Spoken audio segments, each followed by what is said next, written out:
Hi there folks, it's 10 to 4 in the afternoon, the 30th of May.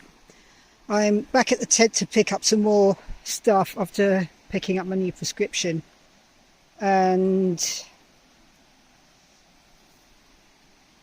this is the reason I'm now recording.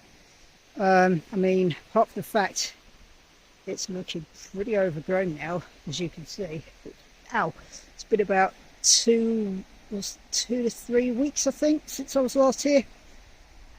But I definitely remember zipping that up last time I was here, and I definitely didn't leave that bungee rope out.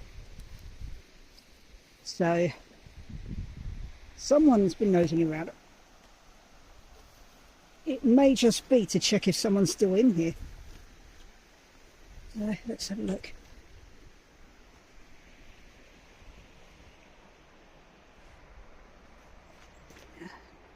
Now, bearing in mind that some of the stuff was missing because I took it with me.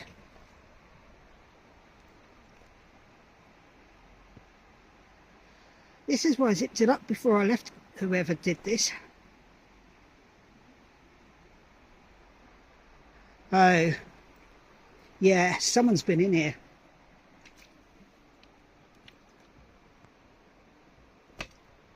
That wasn't like that.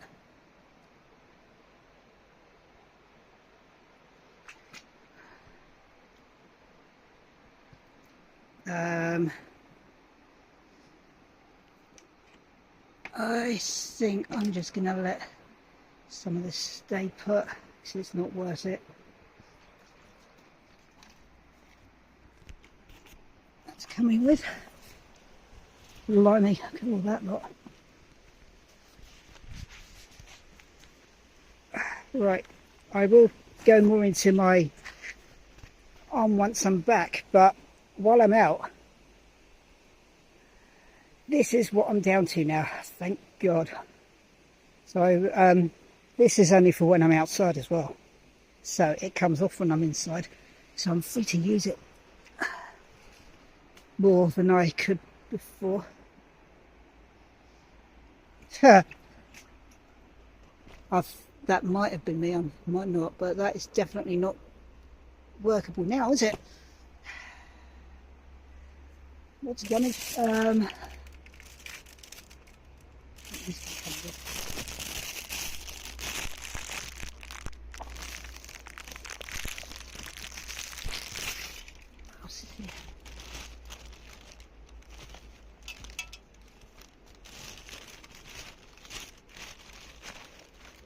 is it worth bringing these?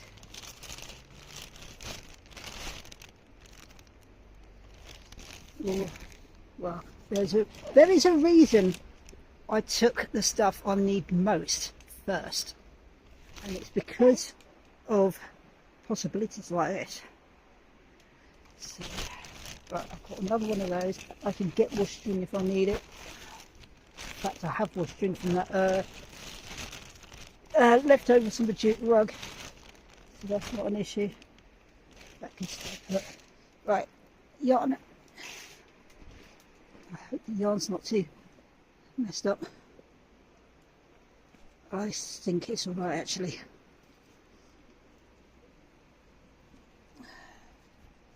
So this is the remainder of my yarn. That is the remainder of my, that's my brush as well, so those can come with that.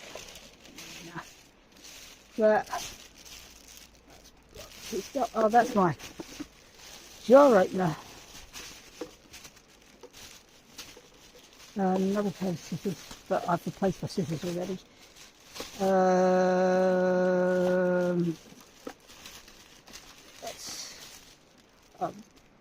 Might as well take that. Fidget cube, I want that. Right, I will take this actually. Funny.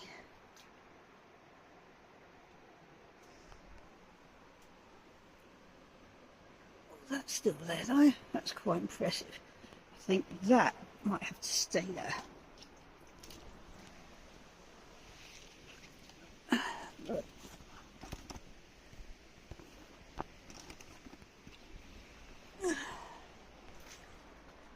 Yeah, given that those can be left behind, given how people have left my stuff alone, at least till now, I think I can afford to give them, whoever this was, the benefit of the doubt that they were just seeing if someone was still in here. Because it has been a good few weeks now since I was lost in there. Oh. I'll untangle that when I'm back home.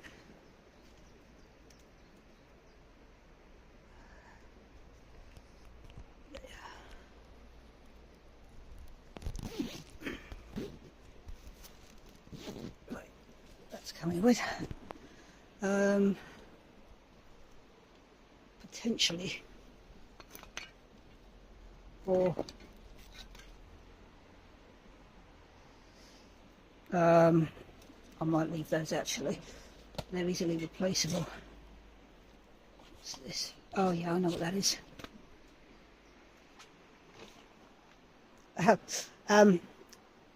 My coat has disappeared. Not this one, but this is one of the things I wanted. Those are clothes that I want to stick in the washing machine.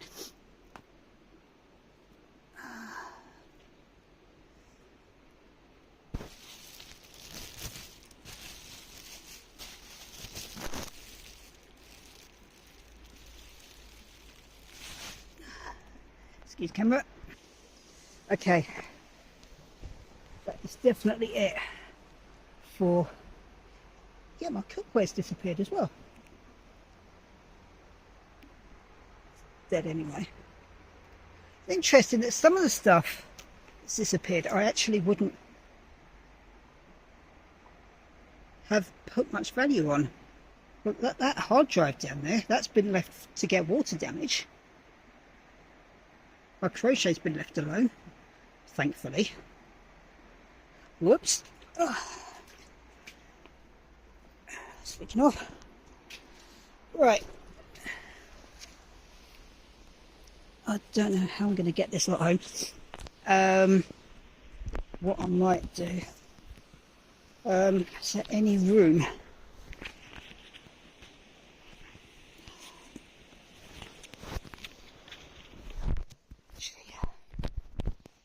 Anything else? Oh yes, there is.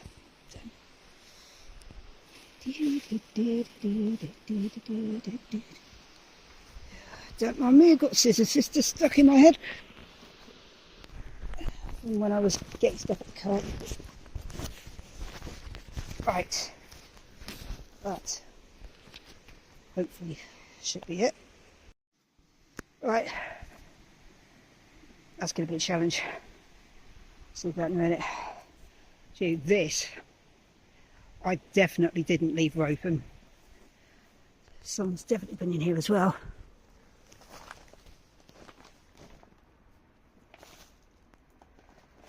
This isn't flooded like the other one was.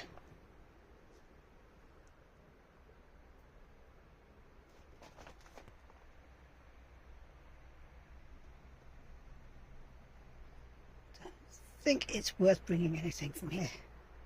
This is mostly just junk. That, I think, is what is supposed to be my knife blocks. We'll take those. The hiking poles, they can stay. Spare sleeping bag. Other stuff. What on earth is that?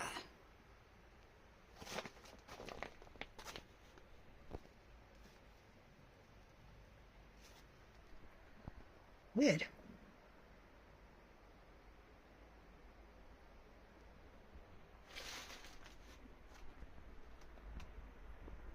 Okay.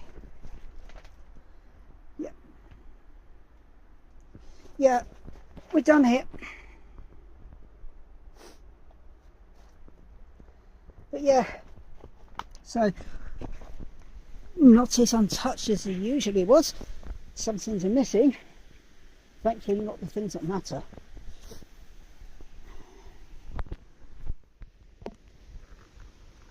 yeah, I am definitely, clear off. I am definitely done now.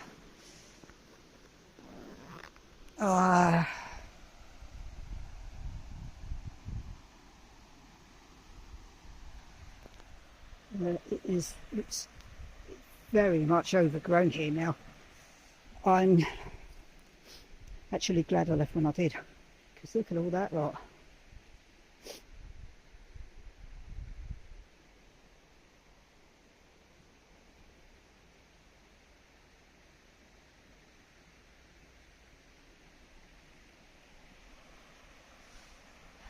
I do still miss it here sometimes, to be honest, because it's nice and peaceful. On the other hand,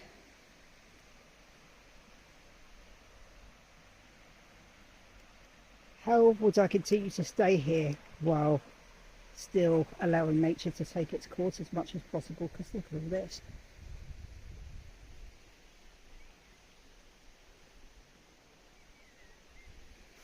It looks like my tents are staying put. Not salvaging anymore. Yeah, everything's so overgrown.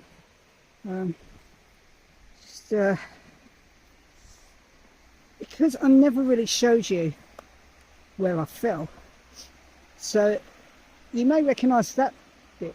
Crikey, that's very overgrown. Because if you remember from previous videos, I used to come down here to get my water. Look at the state of that now. And I don't know if you can see, there's more water than there was when I was down here. So it's like when the river is higher, that lot would actually be waterlogged. Would be actually part of the river bed. But anyway, my washing line's still there. It never got used in the end. I did put mushroom spore down here. I don't know if that ever took off. Not spore, liquiculture. It doesn't look like it, but never mind. Either that or got binned anyway. So that's looking a little worse for wear, but it's still up.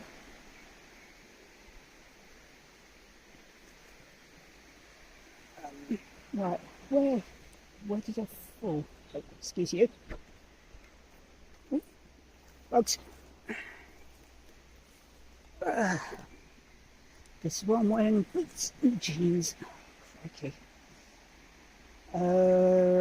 Right, go around here. Fly bites me for some reason. Get it off. So it was around here. So, oops. Jeez. What actually happened here was, yeah, that's still there. So I was going to put my water bag there. If any of you remember, I wouldn't blame you if you didn't, to be honest, but yeah, I was going to put my water bag there. So what happened was, I saw someone walking by through around here. For some reason I panicked a bit. I kicked back into, I don't want to be seen here, and tried to look for somewhere else around here to drop down to get some water. And I think it was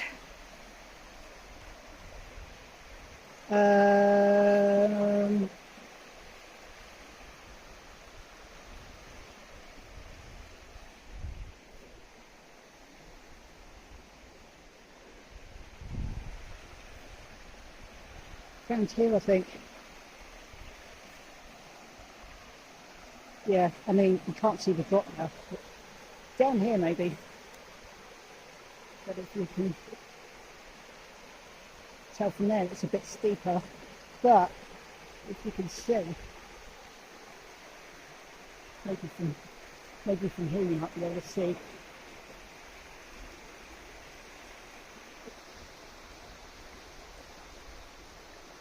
So yeah, that's the drop. It's about a foot, maybe a bit higher.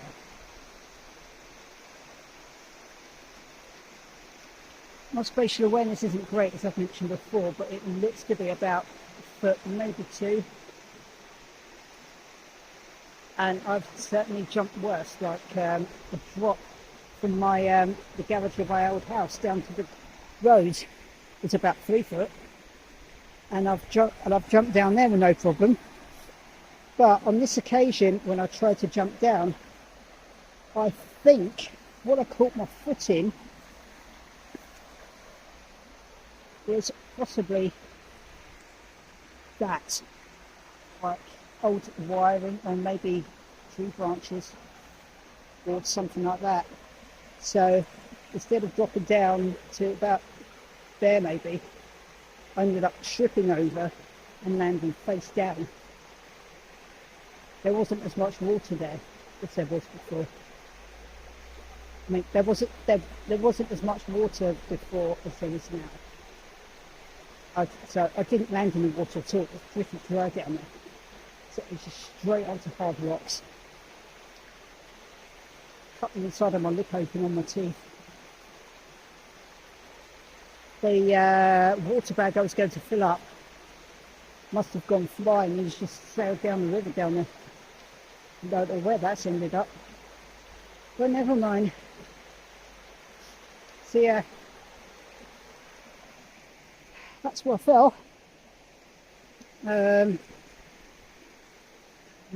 going to see how well I do getting my stuff back, or maybe I'll have to unload a bit. That bag is getting a bit heavy for someone with a still broken wrist.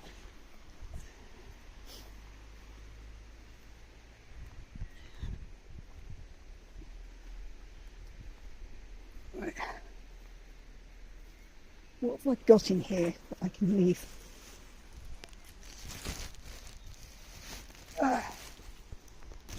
Yarn I would like to take with, because replacing that is a quick pricing. Right, that's for washing. Camera. Right. That's for washing. Oh, do I even want to clean that stuff?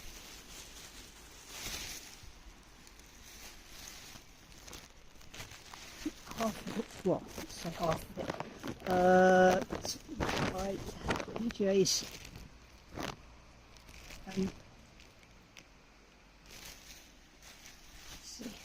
That's actually not too bad as far as weight goes. Ah, yes. I do want to take that because it's got some other cable stuff that I want. Oh, here up.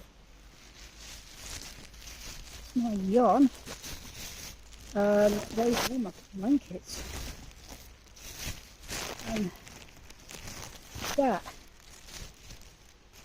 is the heaviness of it. It's going to be a shame if I have to leave those behind and redo them.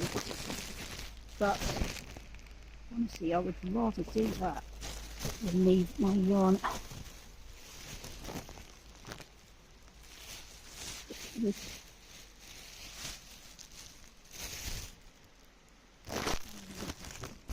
be worth coming back to check rescue those.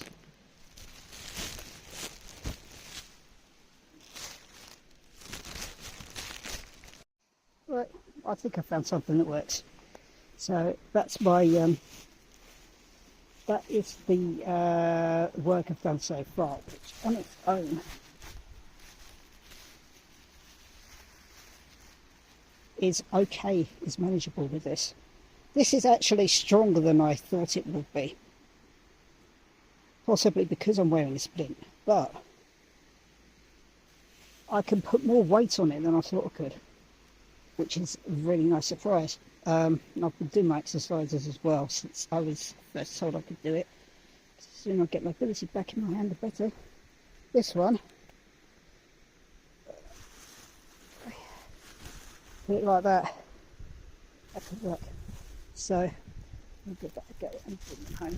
And I will update you when I get back on the state of my arm. See you in a bit. As for my bike,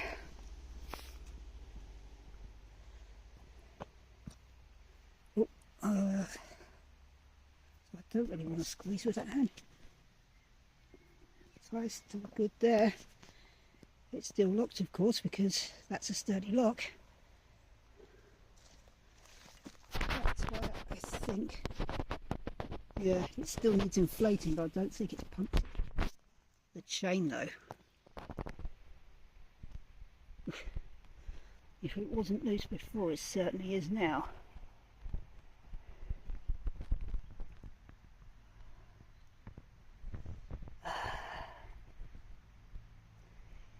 Yeah, I might have to write that off. Oh well.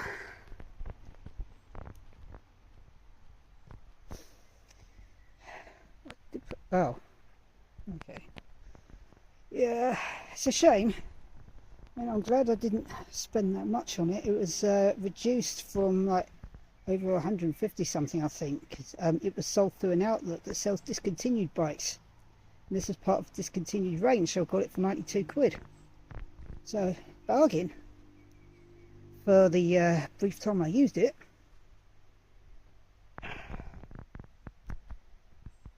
Oh well.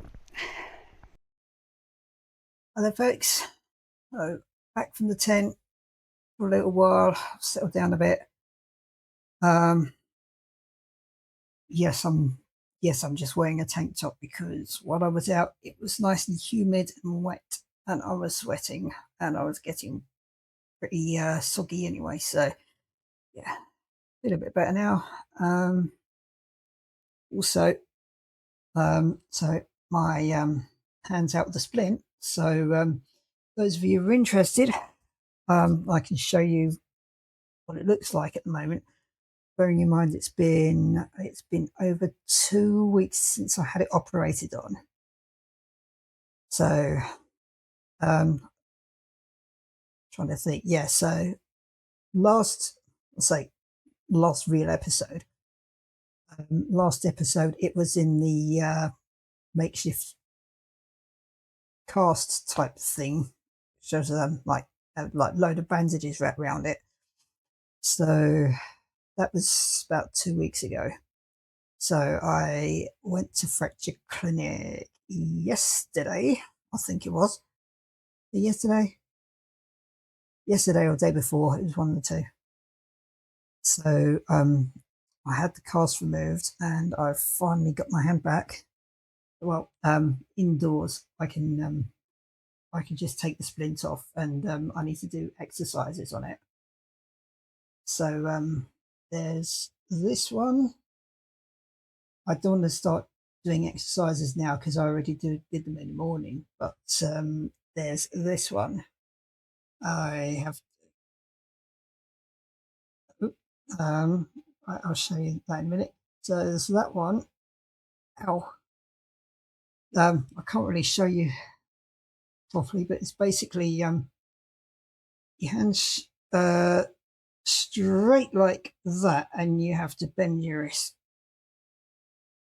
So there's that one, and then there's just the just exercises like that.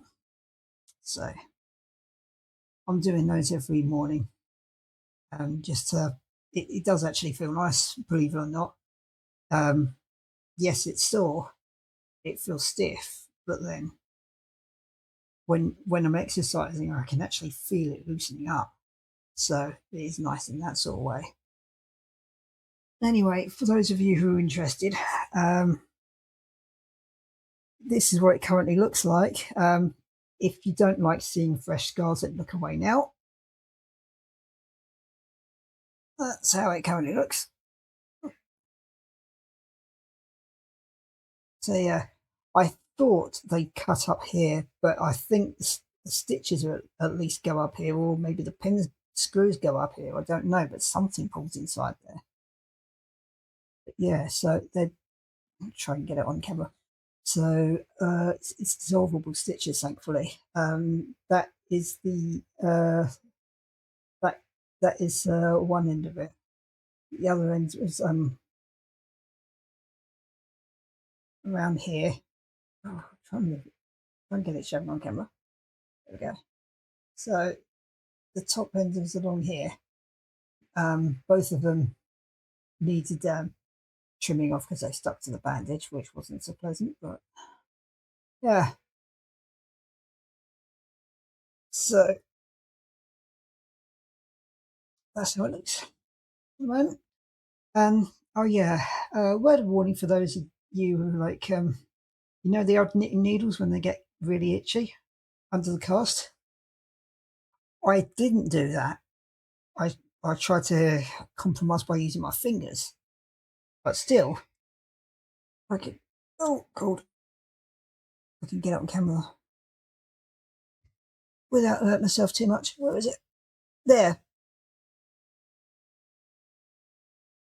That is just from sticking my fingers down the bandage there, trying to itch it. But it was that one.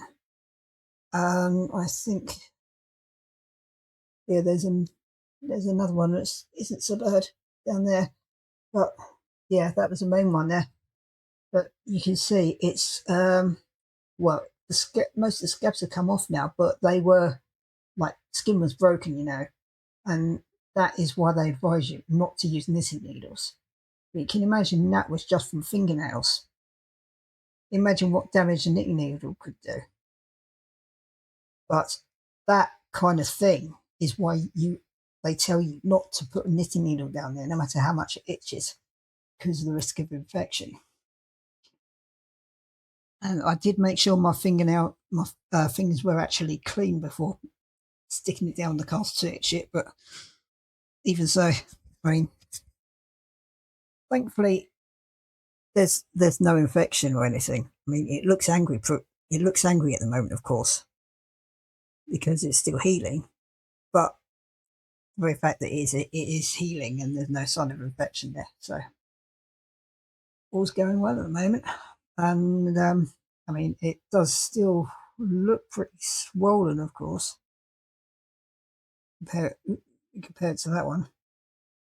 So yeah, it's still quite swollen. There's a lot of bruising. That is from what I mentioned last time, where one of them was, the combination of venlafaxine and estrogen had a more of a blood thinning effect, which is why there's so much bruising. And I actually want to come off the venlafaxine, partly for that reason, partly because, well, things are starting to improve now, so it's not like, well, yeah, I mean, it's not like I'm feeling so depressed at the moment. On touch wood, of course, but mostly it's down to side effects I'm starting to experience. Well, I don't know why it's only now I'm starting to notice them. Although, yeah, I mean, I didn't experience them when I was in the house. Well, in the tent, I definitely didn't, because one of the side effects I'd noticed since moving into temp accommodation is night sweats. And I wouldn't notice this in the tent because it gets cold at night. So I would have been sleeping in PJs and like sleeping bag liner and like the blanket on top maybe. The blanket often didn't get used sometimes because temperature is a bit warmer, and it felt nice and cozy in there without the top blanket. So that wasn't so bad. But since being back in building in a proper bed, most, if not every night, every morning, I wake up absolutely drenched in sweat. And I'm not exaggerating here either. It's like um, there's these big stains on the sheets, and depending where I wake up in the morning, like you can feel it's still damp, it's still pretty damp, and it's and it is literally pouring down my skin. It is really horrible, and it's every morning. And that's thankfully I have excuse me, flexing my arm. I think part of that's the bruising that it gets stiff. But anyway, I do have the body wipe still, which is becoming a blessing.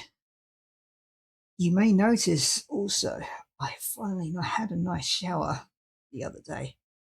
It was like I had a dressing on my arm still. Like they put a fresh dressing on a couple of days ago, and they sent me home. And they said that can come off the following day. So once I took that off, it was straight in the shower, and it felt so good. But yeah, still don't have the energy to keep that up every morning, despite being covered in sweat. But I have the body wipes instead to take the edge off. But it is horrible, and I actually had to check the label on the venlafaxine just to confirm it is a side effect of that, rather than something else I might be going through. But yeah, that is indeed one of the common side effects. So yeah, once I get registered with the new GP, I want to ask about coming off it, because yeah, it's just ridiculous. The other issue I'm having with it is, excuse me, fidgeting. The other issue I'm having with it is what happens when I so much as ration out the tablets because of running low, which I've been doing the past few days.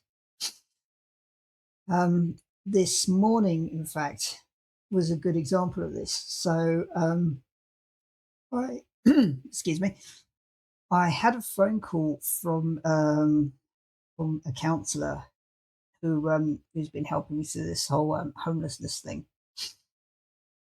So she phoned up just to check in, basically, and she actually woke me in the middle of one of my crazy venlafaxine withdrawal dreams, and that is a thing they mention regarding side effects, and that is the absolute weirdest one I've ever heard of with any medication, really, that I've been on, at least. But um, one of the one of the withdrawal symptoms from venlafaxine is the crazy effect it has on your dreams. It gives you these very vivid, intense dreams, and some of the ones I've been having get pretty disturbing. This particular one, it's like I don't know where all this came from. Even it was like a lot of them they get pretty violent, pretty nasty, and it went from like there was this interesting theme where there's flying involved, but um, but struggling to keep the height, if that makes any sense. First it was vampires, and then it evolved into like someone who um, watched this like psychopath, like serial killer or something. It was like just cutting everyone in the room with like this knife around there. One in particular, it was a deeper cut, and then he forced her into this bathroom, I think it was, and you can hear what was going on there. I think I can't remember what the witnesses were doing, like frozen in shock or something. And then the poor girl eventually surfaces, but she's already dead. And one of and this guy who's watching decides he's going to get even with him, but he does it in this insidious way where he's befriending him and like getting all cozy with him, like learning how he works and stuff, so he can betray him later or something. Not sure where that went entirely, but strange. But yeah, that is what I was dreaming at the time, and like it's one of those things where if you have a sensitive disposition, it would be classed as a night terror.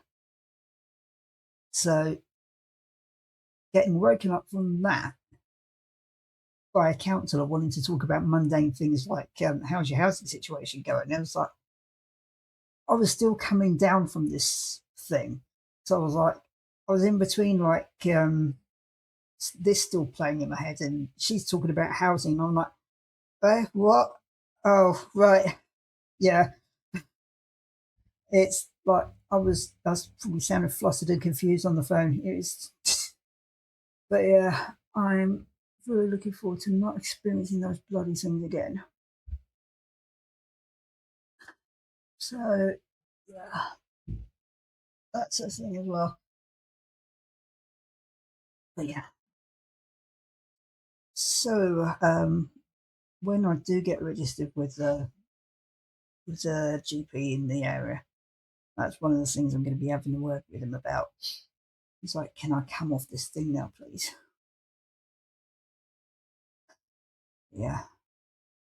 On a lighter note, because I don't really want to finish on that kind of thing, but on a lighter note, you may have noticed, but I'm up in my game with the video recording now. So I've been slowly improving my setup as much as I can in this situation. So instead of my mobile camera, which I mean, I'm still using it when I'm out and about, obviously, but when I'm here, um, it's back to OBS, and I'm not using built-in microphones or headsets this time. I am using something a bit better, namely this. So yes, it's another Amazon job. It's one of those supposedly cheap and cheerful ones, but it really doesn't sound cheap and cheerful. And that was before I looked into how to make it sound more, say more professional. But well, I suppose it does sound more professional. I mean, for a start,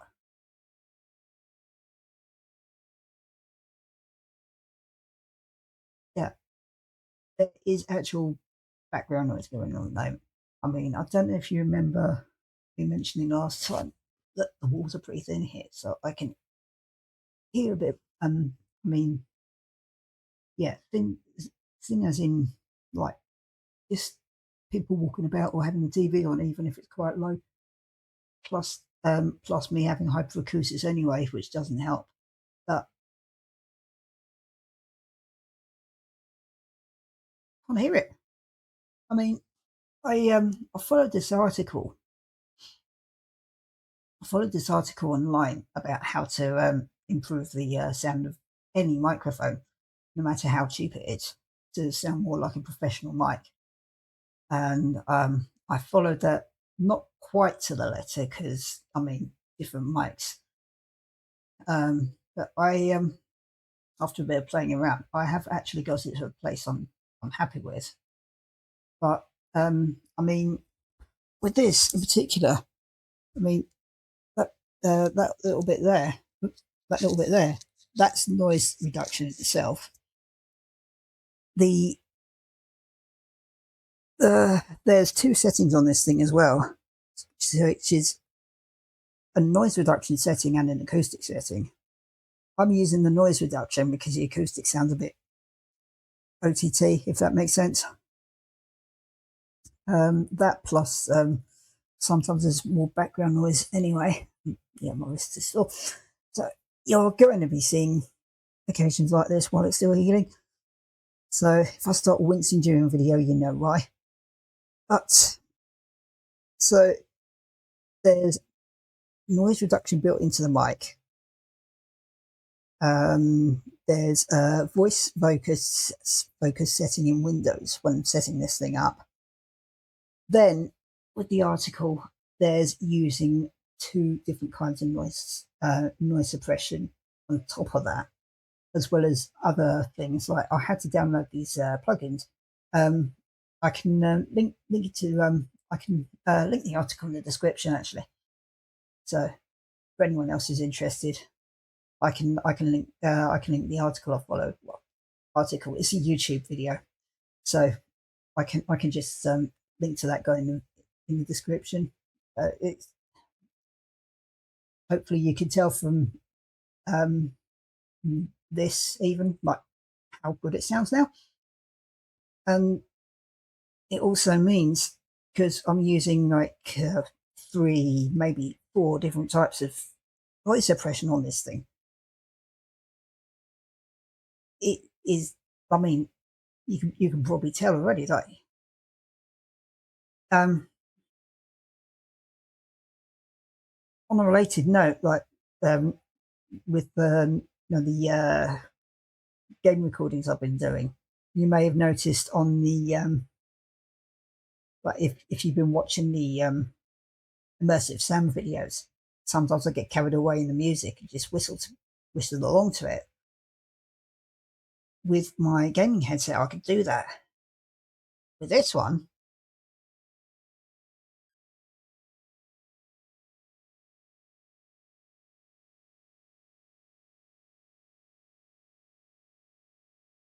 I mean, I've got OBS Studio open and I can see the mixer. Didn't pick it up at all. I mean, you could probably see I was actually whistling, but probably couldn't hear it. So that, I mean, I have wanted to up my game with the video recording for a while. I am slowly working up to it, mainly because I want to get back into game recording again. In fact, after this, I'm going to see. I mean, I was driving myself nuts yesterday, just getting my new setup working. So I've just been having a play with some of the mods I downloaded, trying to get things looking nice and running nice. So yeah, I have missed the game recording, to be honest. I mean, I've been playing on the Steam Deck, as painful as it has been while I was playing in the cast. Just while I'm still healing, and I mean, I still can't really crochet yet, but Steam Deck has been something just to. I mean, I've been going a bit nuts with like just not being able to do much. I've been limited to like going out shopping and maybe puzzle books or just yeah. There have been times I've been bored out of my brains because there's not much I can do. I mentioned something about recuperating during that Lost video series actually, where no, it was more the arcade journaling I was doing during that series. I was talking about when you're recuperating, there's not much you can do. It's more obvious on a physical level, which again I'm experiencing that now, where as much as I would like to go back to crocheting and stuff, I can't with this, can I? So, I mean, yeah, that's yeah. You can probably tell more from this angle. This how swollen it is, and with crochet, maybe it's different if you're using a knife grip, but I'm awkward. I learned the pencil grip, so I'm crocheting like this, which I can't with this hand. So I may be able to do knitting. I don't, maybe not. I don't know. But anyhow, but anyway, what with being left-handed, so even with wanting to go back into like colouring bricks, for instance, can't do that either.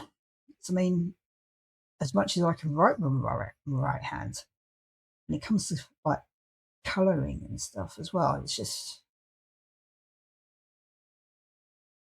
yeah. I mean, it's not really the same as what I'm getting at, but yeah. So that and getting back into helping out with updating the expanded better forage mods that I've been involved with. So that's been pretty cool. Um, so yeah, I'm not doing a story run just yet, as much as I would like to. Mainly just because Rook of Bravo's mod isn't finished yet. I'm definitely not impatient for it to be finished, because it turns out I'm not entirely ready to do the story run anyway. I know towards the end of the Immersive Sand series, I was talking about this older Sebastian mod that's come out, and that piqued my interest, mainly because favourite bachelor, 10 years older, like mid 30s instead of mid 20s, and I'm mid 40s. So, like, 10-year age gap isn't nearly as bad as, like, say, 20 odd year age gap, given that I can't remember if I mentioned the stillbirth before, but yeah, I mean, that's literally from his handprint now. But um, 03, yeah. So had my son survived, he'd be 22 by now. It's a scary thought. So on that note, I mean, yeah. So like even doing that immersive Sam series, and Sam is probably like 2021 or something like that.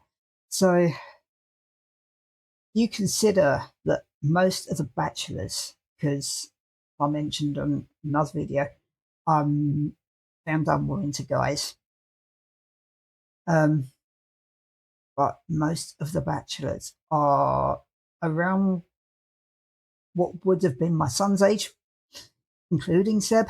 Or he's probably a bit older, like 25 or something like that, because he is established as a freelance programmer, and you need to have a good portfolio for that. So there's that. He's got his own bike, for instance, that sort of thing. So he's more the older range of the younger bachelors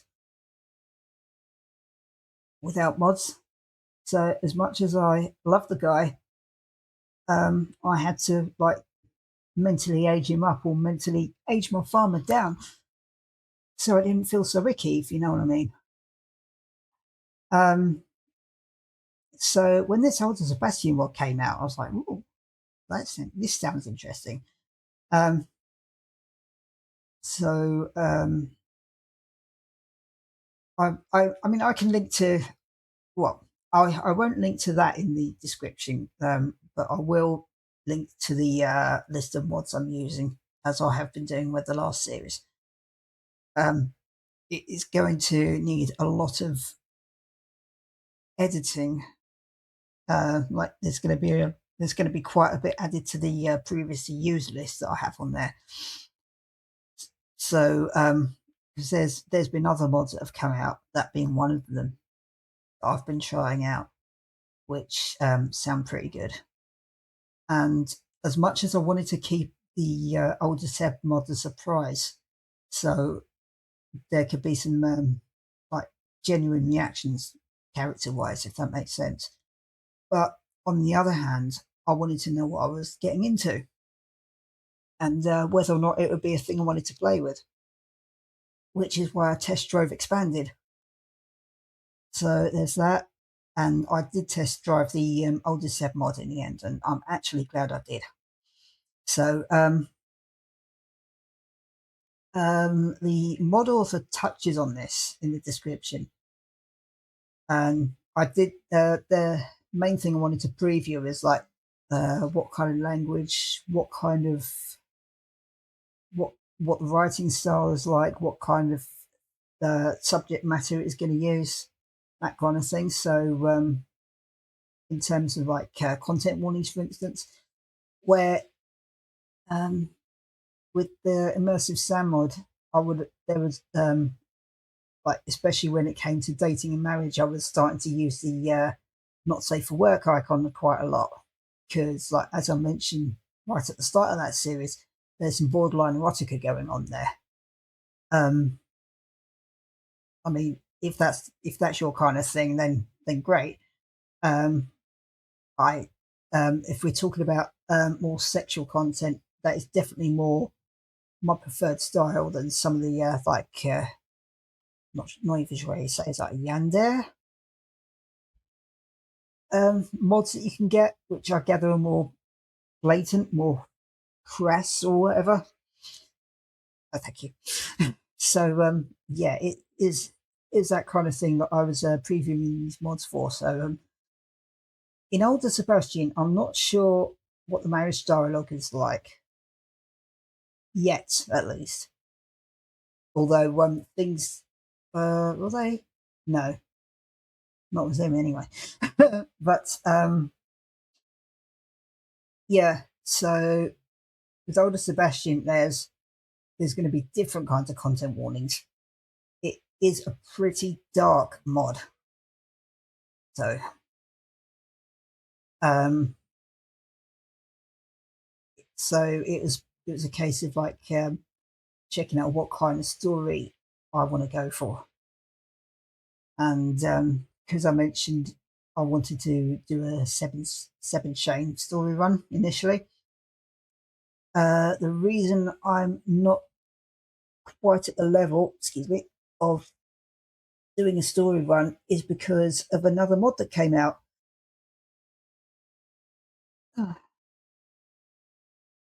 And this took me on a completely different route, actually.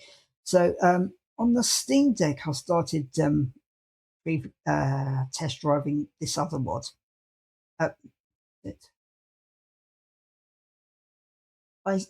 started test driving it on the PC, I think.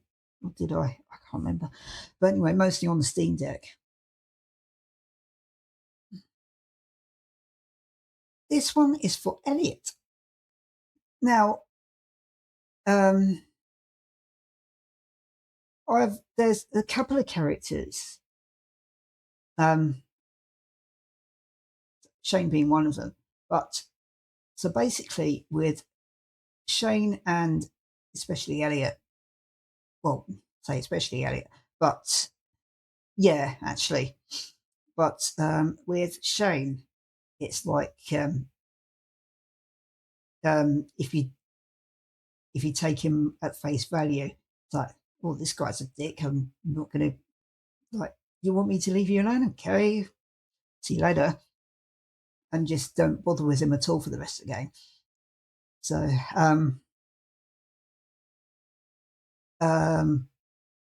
him, I only got interested in once I heard about his heart events, and then after that, it's like every save I play, I make a point of befriending him because he's just so relatable.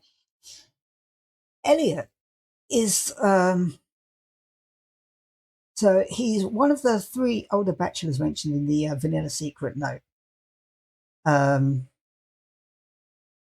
So you've got a few villagers who are initially very friendly to you right from the off, and Elliot's one of them. The reason I didn't like Elliot at first, even though I also was an inspiring writer. I mean, funnily enough, I've been writing since about junior school, I think, but it was fanfic. It was most like exclusively fanfic, but I um but that was one of my escapes, and I just like doing it. And from there, it evolved on and off into things like other creative writing, stories, and poems, and songs.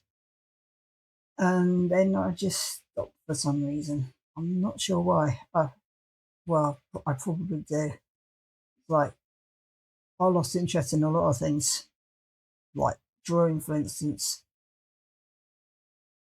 Um, yeah, I mean, the amount of crap I've been through throughout the years or even decades, and just slowly or not so slowly losing my creative spark. So I'd like to get back into that. And the story run when I eventually do it is going to be one of those, because it's just like a way of gathering material for writing an actual fanfic. But with Elliot, um, he's just so over the top. I mean, on the one hand, I can totally understand why he speaks the way he does. It's like you can easily tell someone who reads a lot by the way they speak.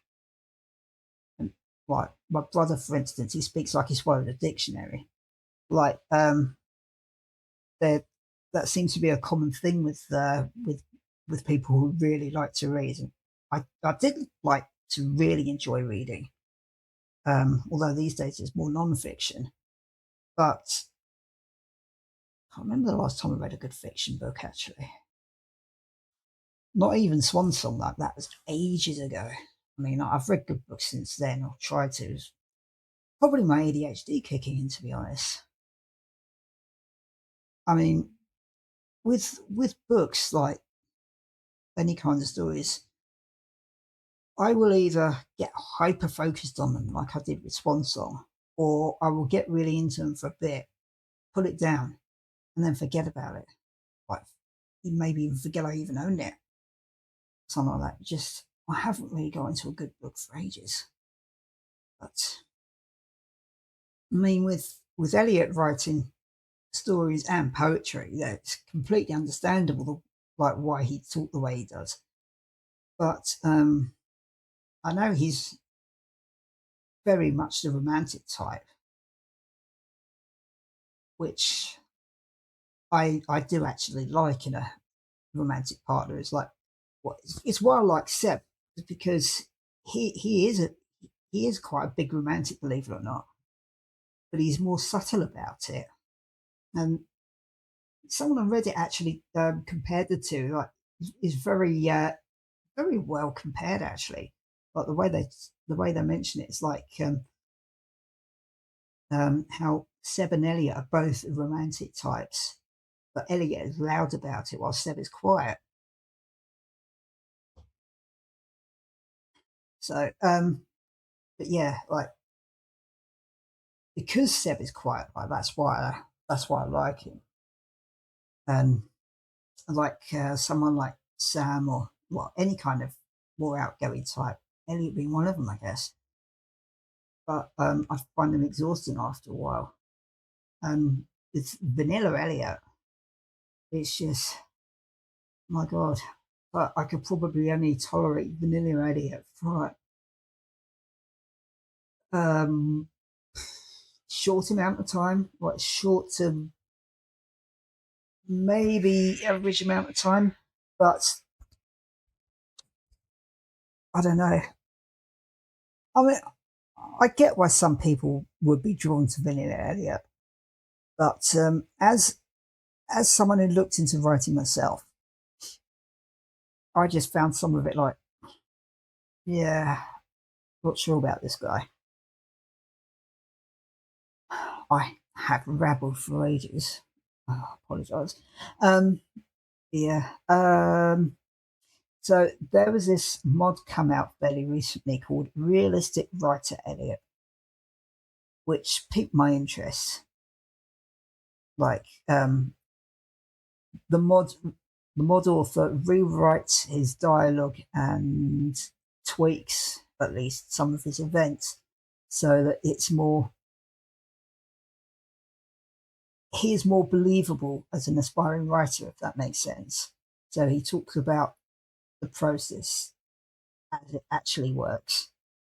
Like he'll talk about like trying to get publishing deals, for instance. And there's even a new Heart event where you're brainstorming with him on his novel. And I have played through this once. It's pretty good actually. So it's that kind of thing. And while I was test driving this mod, suddenly I was like, you know what? I actually want to date him now. I mean, it's like with Shane, with Vanilla Shane, where I was looking into his vanilla romantic events on the wiki and thinking maybe not. Um, and with Vanilla Elliot, it's just like, I mean, he just seems so over the top melodramatic to be a romantic partner that I could put up with, if that makes sense. But this mod has actually toned him down pretty nicely without completely nerfing his personality. I mean, well, it's more enriching to his personality actually, and it makes him more believable. That's the point I was trying to get to. But it's this mod actually makes him like a kind of partner I would actually like to be with. So um, it left me at a bit of a dilemma where I was like, I'm not sure what to do with the story run now. So I know I would like to do Older Seb. Um, I'm now more at a, do I want to go with Seb and Shane or maybe Seb and Elliot? Um, or maybe all three. I don't know. So this next video series I'm going to do is mostly an audition for the story run. So it's going to be like I will be romancing Shane and Elliot. Seb will be out of the picture on this one. So I'll be romancing those two and just see what they're both like after. Well, I know what Shane's like after marriage, but it's going to be more for your benefit because I didn't romance him on the first video series. It was him and it was Immersive Seb and Immersive Sam by Magplace. So I'm not going to be using those as much as I was going to use them, and then these other mods turned up. So, so it's going to be like so the farmer is going to be more my kind of age. So I was mentioning on the last video series, the farmer is my self insert, which I couldn't really do with the last series because I had to age the farmer down to be more in line with dating Seven Sam. So with the Shane and Elliot, they're part of the older bachelors. Harvey being the other one, but honestly, I know there are people who love Harvey and saying that once he's married, he's actually really sweet and loyal and everything. But honestly, like no disrespect to the way to Concerned April, the way he's written these guys, but I just find Harvey boring. I know I'm not the only one who thinks this either, but Harvey, I'm just not interested in. Sorry. Um, so if I do an older bachelors thing, it's gonna be one or both of the vanilla older guys plus older Seb. I mean, I would like to do older Seb as part of the story run. It is actually more of a story mod. I mean, it does literally tell a story. So I would like to do that in the story run. Who would join him depends how this goes. Um, and older Seb tweaks some of the relationships with the characters and tweaks the schedules alongside them. So older Seb hangs out with both Shane and Elliot in different ways. He plays pool with Shane and he plays Solarian Chronicles with Elliot. So either way, it could be interesting. And there's when you talk to Shane and Elliot, they will sometimes mention Seb um, in different ways again.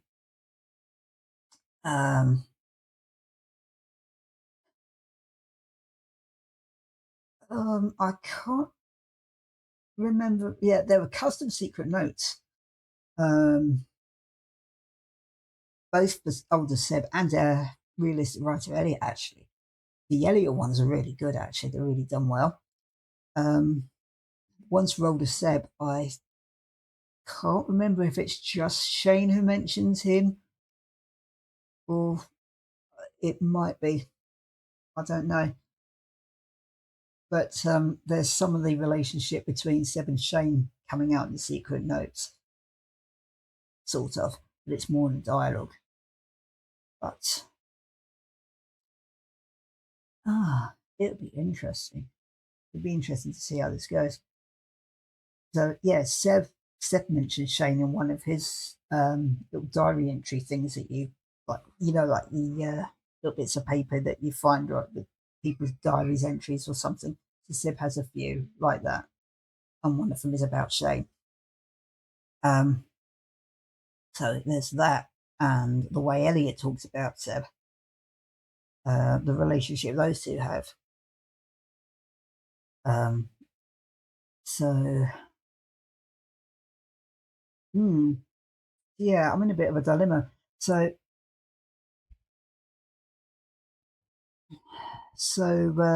Yes, so that's why I'm not in a rush for the story run at the moment. So I'm going to do a second video series. It's I will do an introduction with the mods because it's quite a different setup to last time. There's some similarities, of course. Like for anyone interested in the main setup I use, then feel free to check out the beginning of Immersive Sam series. But I won't go too much into it with the Shane and Elliot's series and then the story run, because I will assume that you have a basic idea, at least from Immersive Sam, the kind of mods I use and the way I play the game. But the main thing about this this video series, rather than Immersive Sam, is that this time I am going to be using the camera. So you will actually see me as I'm playing this series. So I know I didn't do that last time. It's like whole fledgling YouTuber thing, like still getting my setup together. But I still am getting my setup together.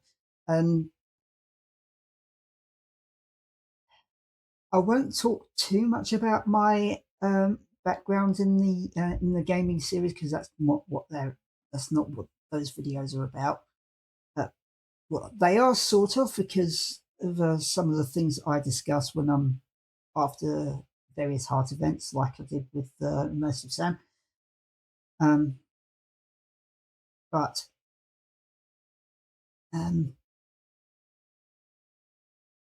think yeah, what I was getting at is more than because with this series I've been talking about how I've been homeless and the Living Like Linus episodes are more about tent life in general, like just my experience living in a tent. It's obviously not going to be the case now with these videos. It's more like no, it's I know it's starting to go all over the place. Really, it's just the nature of the vlog, I guess. That's just what these come down to now because obviously there's no tent life anymore. Um, I did go down to the tent earlier, as you've seen, just to rescue the last of my stuff. But yeah, so I suppose I could make this episode 7 as a finale, I guess. But I I can't really justify calling it Living Like Linus anymore because I'm not. So I don't know what format these vlogs are going to take from now on. I'll have to think about that near the time or whatever. But yeah, it's a shame I had to pull the plug on that. But I don't know, shit happens. I mean, there's like you can see there, that is the whole reason I had to pull the plug on tent life. It's because like this was healing inside, and like you saw the bandages I had last time. So if and like you've seen my living conditions in the tent, and so like the risk of infection would be way too high. So I had no choice really. Um, it has certainly been an experience. It's been one of my it's been one of those experiences that, despite on the surface being a shit situation, I actually don't regret doing at all. I mean, I'm actually really glad I did it. Um, I would still be in a tent had it not been for this. Um,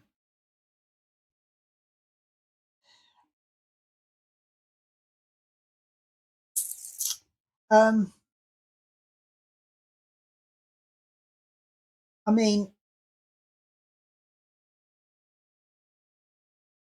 on the one hand, I was saying last video, last, last but one video where, oh,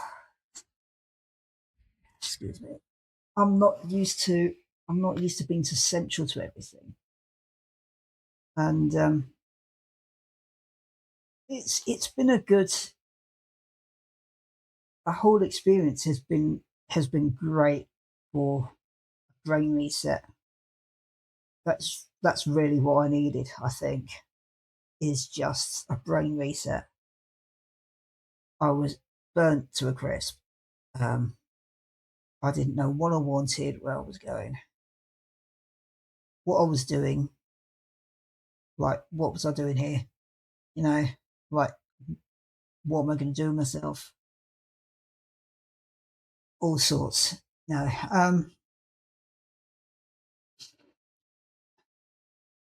I mentioned on my arcade journals um, that during my first extended sick leave, I used that as a big healing exercise. Um, I went through trauma therapy on the company insurance, but alongside that, I was using magic mushrooms as a therapy aid. I didn't take the decision lightly either, for obvious reasons. But once I started with them, it just made me even more angry at the whole why are they illegal? And once I found out why they were illegal in the first place, I went from angry to furious. I mean, I'm not going to get into the whole politics of it. You can look it up, but I think it was How to Change Your Mind documentary series. I watched with my ex. I watched the first two chapters, 2 episodes. I think the first one was on acid, and the second was on shrooms. Um, I think it's the one on the one on the first, yeah, the first one on LSD was where they mentioned how psychedelics got um, criminalized in the first place. Thank Nixon in the Vietnam War for that one. Yeah, right. Once I found out about that, I was just and the worst part is they're still trying to stick by that the whole drugs is bad and okay thing, and like just the blanket drugs are bad, don't do drugs.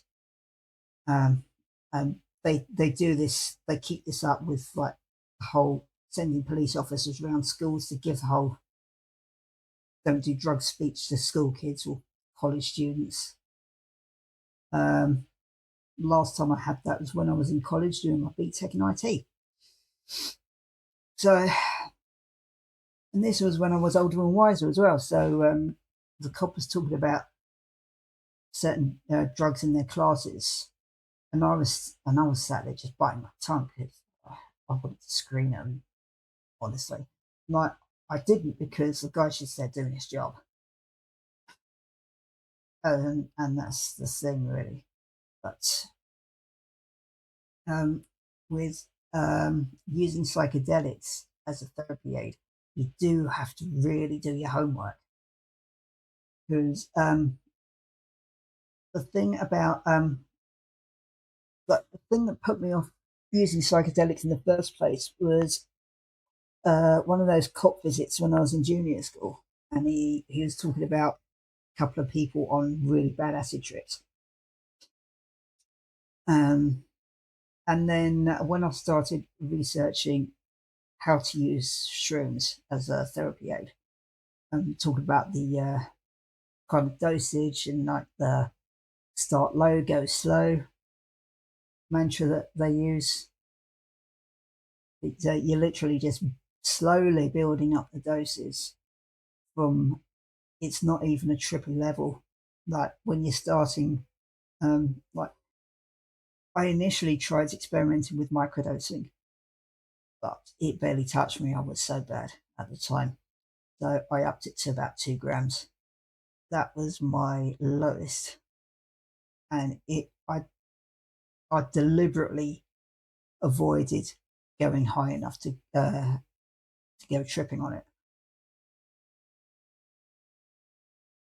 And that's the thing really, is when you're I mean, I realized while doing my research that cops doing these talks about um, bad bad trip experiences, I realized that these people wouldn't have done that kind of research.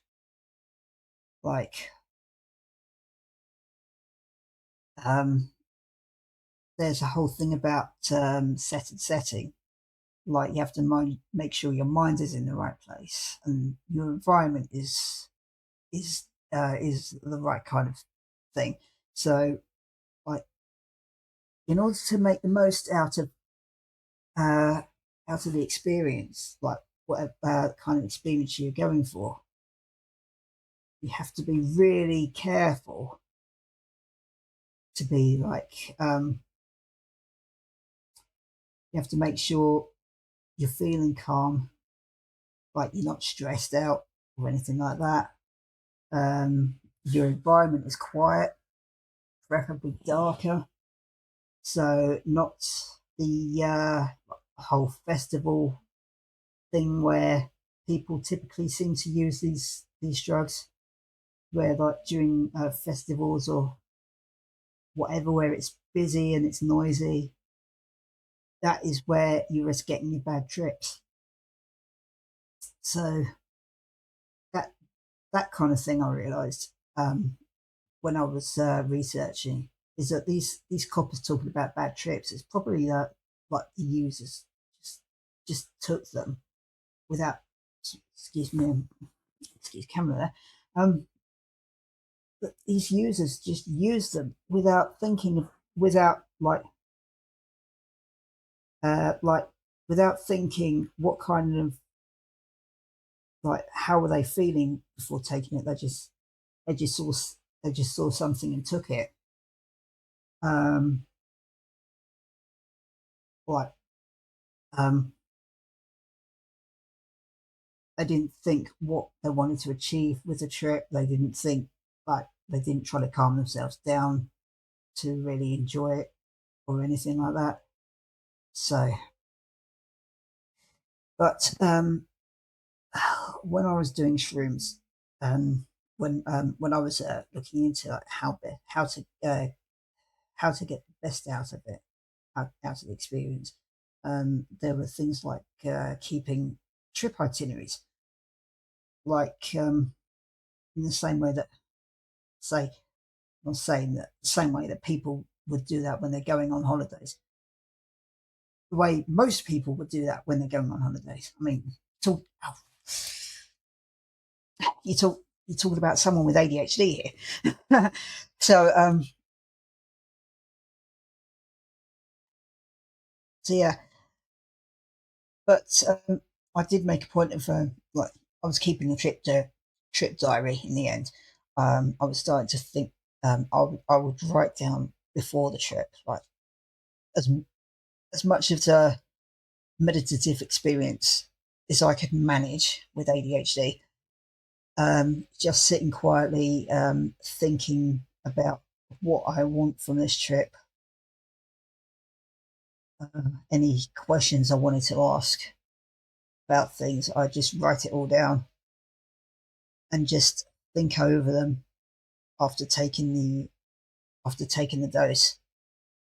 And I just think about those while waiting for it to kick in. So I would be in that kind of mindset by the time it took effect. And I would do this in a darkened room. Sometimes I would have background music. Like the first time I did it, I put on like the background forest sounds. When I started doing the pre-trip things, like the think about what I wanted to get out of it, for instance, I would start putting on songs that reflected how I was feeling, what I wanted to get from the trips. So it would be things like Feel by Robbie Williams was a big one, especially when first starting out, because that was the state I was in. Like, I don't want to die, but I'm not keen on living either.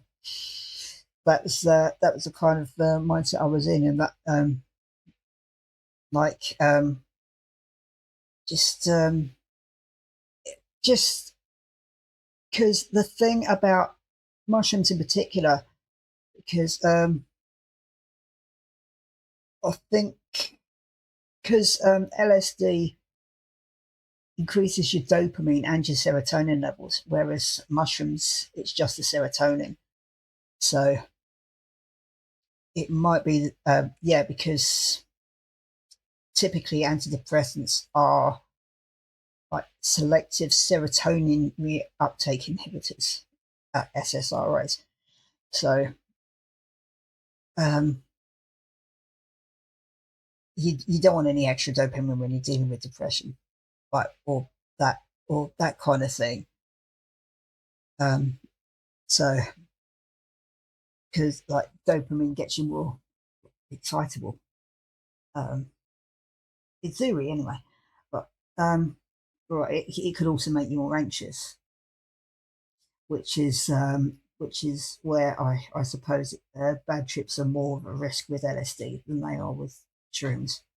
Like shrooms are actually marked on the chart as being the safest drug for self and others, whereas acid is more like it's either second or third, something like that. But anyway, so what's my train of thought again? But yeah, so shrooms are particularly good for PTSD, which what got me interested in the first place. But the way they work is by literally rewiring your brain, which is something PTSD does. In that, um, it shrinks the part. Let's see if I can remember right. It shrinks the part that deals with memory. I think it's like more short-term working memory. I think it is, and increases the size of the part that deals with reaction, impulsivity, anxiety, or something like that. I can't remember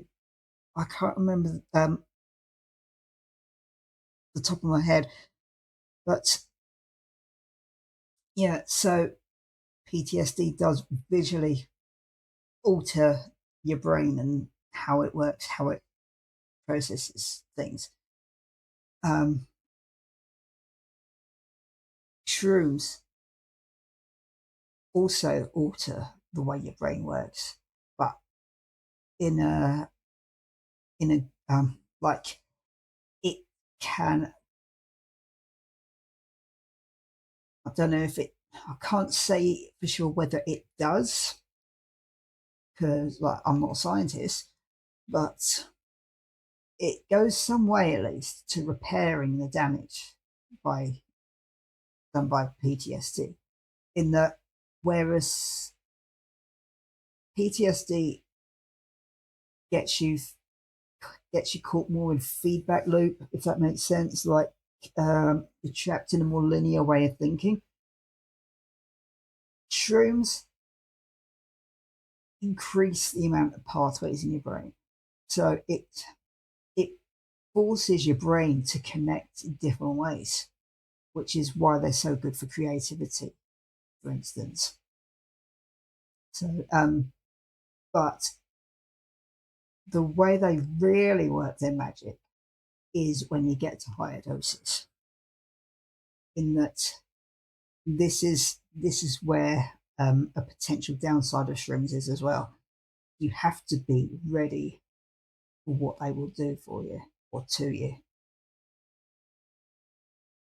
Because if you're not at that point where you can handle basically reliving or in some way re-experiencing your trauma, do not touch them because they will force you to open your closet and pull out the skeletons. Like they don't. How many they pull out depends on how bad you how badly cluttered your closet is. I had to do I had to do quite a few ever increasing doses to have a proper clear out. There's still one or two things that I may or may not be able to take on, but what shrooms essentially do is they force you to confront your demons. So whether you like it or not, they will pull out all the shit and force you to deal with it. While like this is where like the path extra pathways kick in as well. It's just like they give you they give you a different kind of perspective on the kind of experiences you've had. Um, they will force you to, in a sense, relive or re-experience the kind of shit that you've been through. So using them for as a therapy aid, you're almost guaranteed to have bad trips. At least, I mean, on the on surface value, at least. I mean, you can call them bad trips just because you will feel it is a very unpleasant experience going through. But it's one of those like it needs to happen. Like it's basically like it is literally a kind of surgery. Um, not so much this kind of surgery because no. So what happened with this is just uh, they put in metal plates and screws to force my bones back into position so it healed properly. So it wasn't that kind of surgery, but good good kind of surgery will be where like if you're like something like appendicitis, that would be a good one, or if you've got gallbladder stones or something like that. So it's basically when they cut into you and pulling out all the shit. So you're thinking on a physical level where like you're experiencing this pain or whatever else, and then you get cut open, and then you've got to heal from like a bit like I am here. So a bit like I am with here, where you're left with the scarring, you're swollen, you're bruised, it's sore. So you've got to go through all that. But the alternative is to carry on as you are with like gallstone or kidney infection or something, and you're just getting worse and worse and worse. So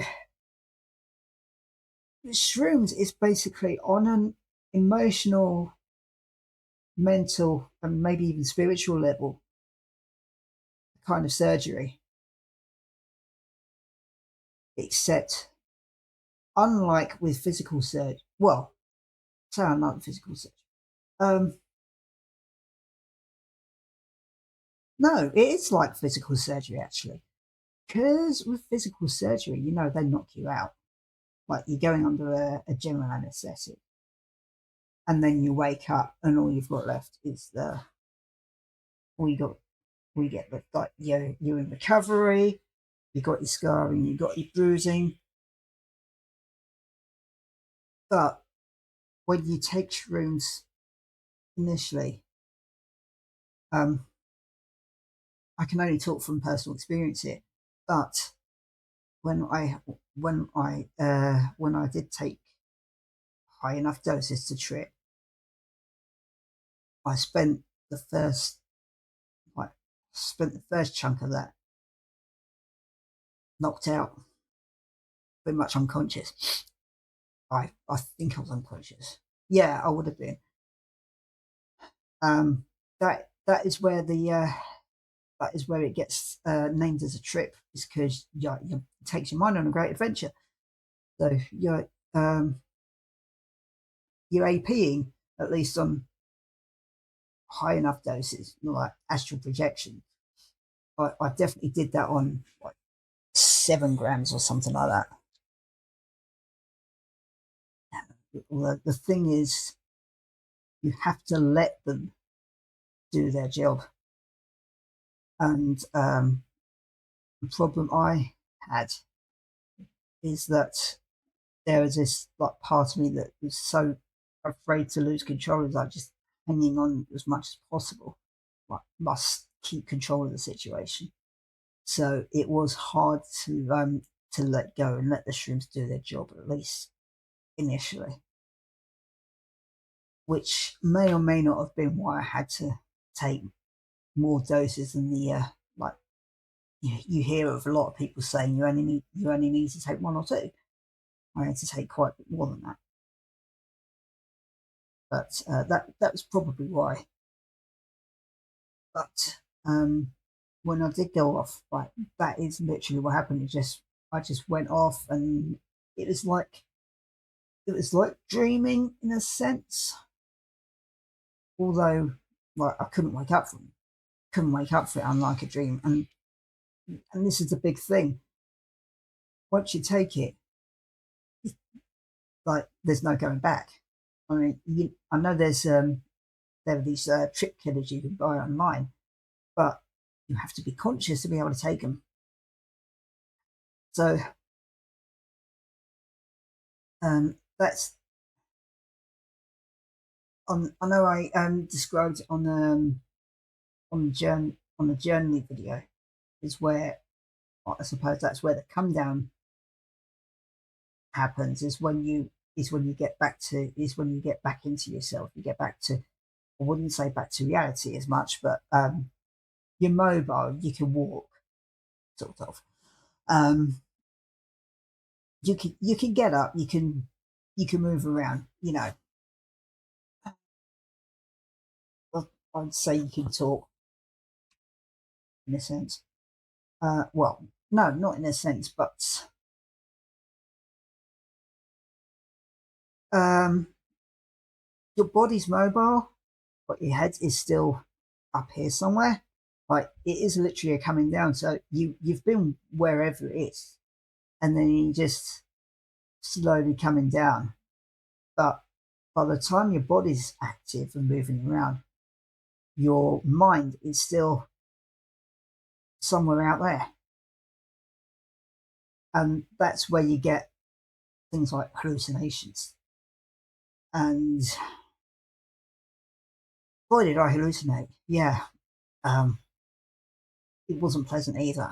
I mean, talking about bad trips, um, probably a good indicator of where my mind was and what I guess proof that I did need to do this is just like most of the time my hallucinations are around just being so horribly disfigured and looking like a decaying corpse, just walking around like a zombie, except not, I wouldn't say zombie so much. I mean, like, I was more, it's like, it's like a reverse of lights are on but no one's home. So someone was home, but they're having trouble seeing, if that makes sense. It's like, I suppose it's a bit like with the Dorian Gray story. So, like all the bad stuff he did, and instead of reflecting on him, it reflected in the painting. It was the hallucinations were kind of like that. So it's like all the shit that I've been through and the way I acted and like things I did in reaction to that got reflected in the mirror when I was coming down from these doses, and it was really unpleasant. It's like swollen, distorted, disfigured, decaying. Um, yeah, I've gone more into this sort of thing than I intended to. Just the way my just I suppose I needed to talk about it. But yeah, so um, there's something else I mentioned on the arcade journals, but it's more in relation to how I ended up doing the tent life in the first place. It's just that when I was considering like just how burnt out I felt and how I ended up really needing to escape modern society as a whole and like escaping capitalism and just living like Linus. But um, well, I started pondering, at least in the back of my mind, it's like I never would have dreamed I'd be in a position where I'd just be. I mean, I was always about like I was interested in interior design, um, like just like the aesthetics. Like I still do love pretty things. Uh, the difference is before I was looking at like sort of these nice houses and like the furnishings and stuff like that, and being like, want like big houses with different rooms, and I'd be thinking like, how could I utilize spaces in the different rooms, and like I would have this room as a studio, this is a spare, this is an office, like games room, that kind of thing. Now I will look at these places like the furniture and stuff, and I would just be like, oh, pretty, and that's it. Um,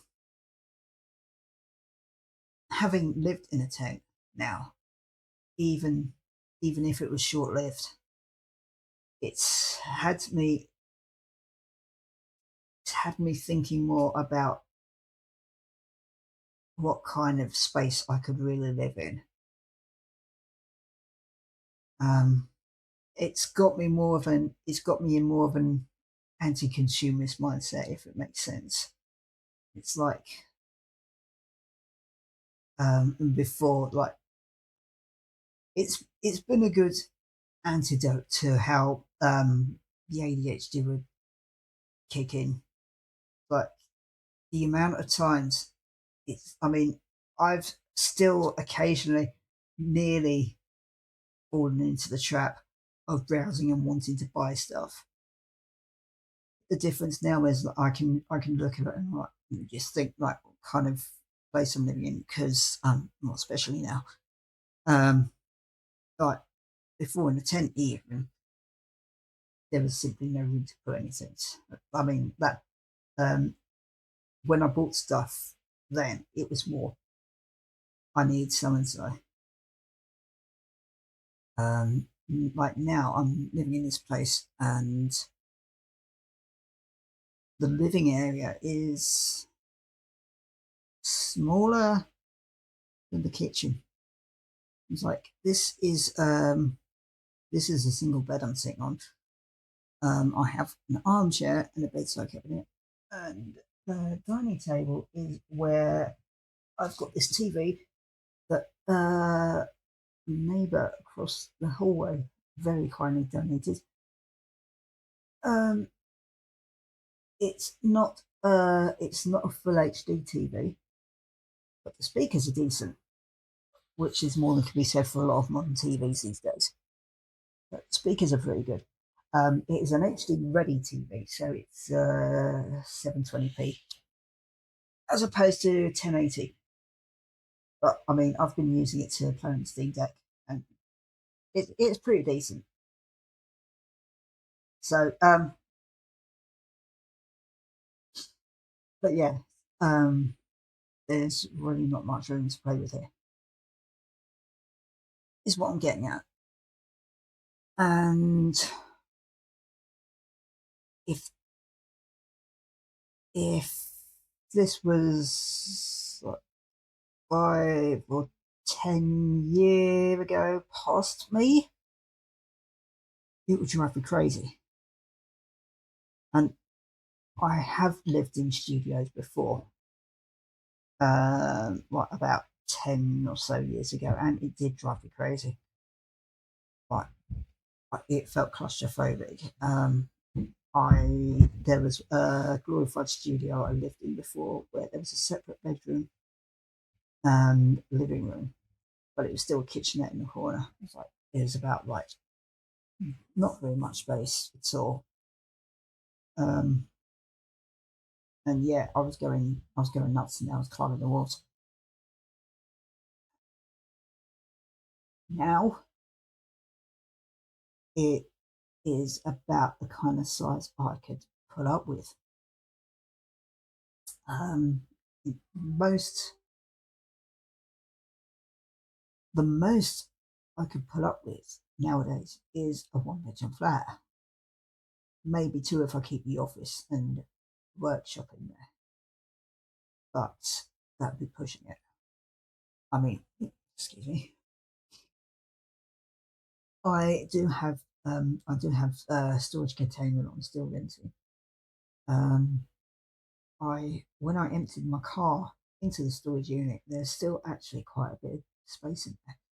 So it will be so I have my workshop ready to go. Really, all I need to do is put the table up and park it by the plug sockets in there, and I'll have yeah. So I will have this nice big area. But sliding down the bed a bit. So I have this nice area where I can just put the table by the plug sockets, put my sewing machine there. Maybe not on the table itself, but like if I got hold of just a little table, just one of those. I've got a 6 foot folding table. If I added say 3 foot table to that, it's just something little that I can put in the storage unit, put the sewing machine on it by the plug sockets, get folding chairs or a folding chair, and just park that by the sewing machine. So I've got the studio there. I did leave my sewing machine in the house, but in the end, semi deliberately. I mean, I would actually like to get something decent that I can work with. Whether that's something I buy or whether I end up taking that back from my late mum's place, I don't know. I would like to because she also had an overlocker. So if I could get both of them, that would be amazing. I think she had a pretty decent sewing machine as well. But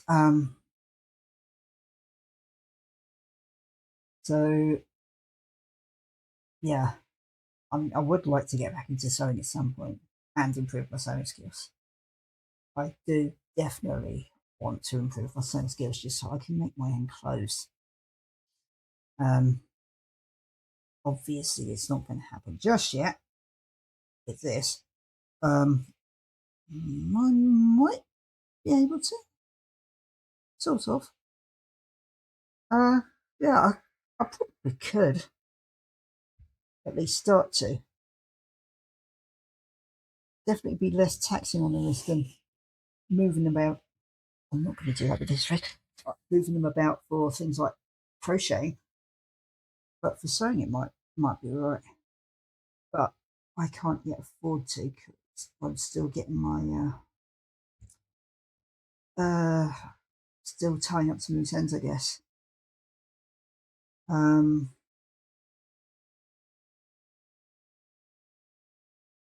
I think most of the money I'm currently spending is on food because I haven't been able to cook properly, if at all. Mainly because my wrist. There is also the thing of trying to find the spoons to cook again, but mainly I just can't, not without hurting myself. So there's that as well. So I have been using the Too Good To Go app to try and save money where I can. And just today, I bought back a few bits of reduced food. So I'm trying to save money as much as possible. But with my food being restricted to what's easier to eat, by which I mean like opening packets so I can eat. Because especially when I first came here in the cast, I was having to use my teeth a lot to help open stuff. I still am having to use my teeth a fair amount. There's also this. Ah, yeah.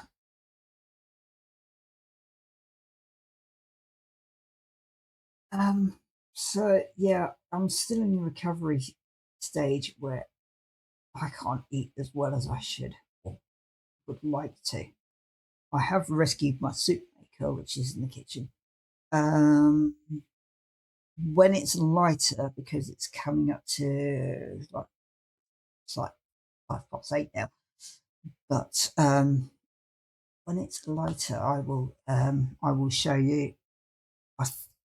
Yeah, I think I did show you the soup maker. But there's also I've got a couple of plants from Asda fairly recently, which I'd like to show you another time. I was talking a lot in previous videos about wanting to grow food again. So I got one of those like grow your own kits. I will show you. I'll show you another time. But it's basically like a ready kit of like you've got a bucket with a drainage hole, and then you've got compost and the seeds, and you basically just like putting the thing together and trying to grow tomatoes. So I actually did pretty well with those, which I'll show you. Um, the other plant I got, um, which is more the whole like getting me more into growing in the first place. It's just like there's this very sorry looking plant that was reduced. There's like about half off, I think. But um, like there was this dead plant, like grassy type plant in on the kitchen windowsill.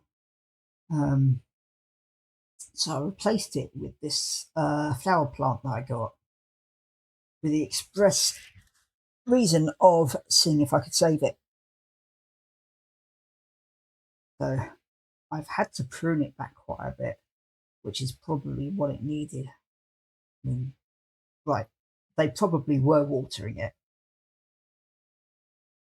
um, especially when it rains, of course.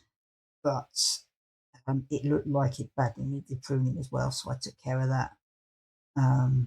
So I will see how that goes, and hopefully I can save it. It would feel really good if I could save it, which is why I got it. So um, things are starting to improve. I'm slowly starting to get back into things like finding finding the kind of things that I really missed and that I really enjoyed doing, and I'm just starting to find ways to get back into them. So that's pretty nice. Um, there are a few properties that I've asked after, which, like, again, like, don't want to jinx anything, but depending where I end up, I would like to rent an allotment from the council so I could actually make a proper go of growing my own stuff once my wrist is better recovered, of course. Like, these pots are the best I can manage at the moment. But yeah, things are starting to look up. Um, yeah, so I think what I am going to do is get some food and then start. I think my game is set up as well as it can be at the moment, so I'm going to have a crack at starting my next video series because I've missed doing that. So that'll be good to start doing again. And I've got a better setup for doing that now. It's sadly not in a tent. That would have been pretty nice. Although I do have better lighting in here. In the old house, it was awful. But this place actually lets in a lot of natural light during the day, which is great. The sort of thing I really need. So I will start work on that after a bit of a break. So that'd be nice. So these are the plants I mentioned. The lighting's a bit bad, but that's the one that you can see there. It's really been pruned back. Those are the few flowers that I've left because they may or may not have a chance to bloom again. I'm not sure, but there's a lot of new growth down here. So yeah, hopefully that will have a fighting chance to spring back. This one, they're my tomatoes. I've had to get rid of one seedling already because it got sucked dry by bugs, but the other six rather, they're doing pretty well. That one in the front was the first to sprout, I think. Yeah.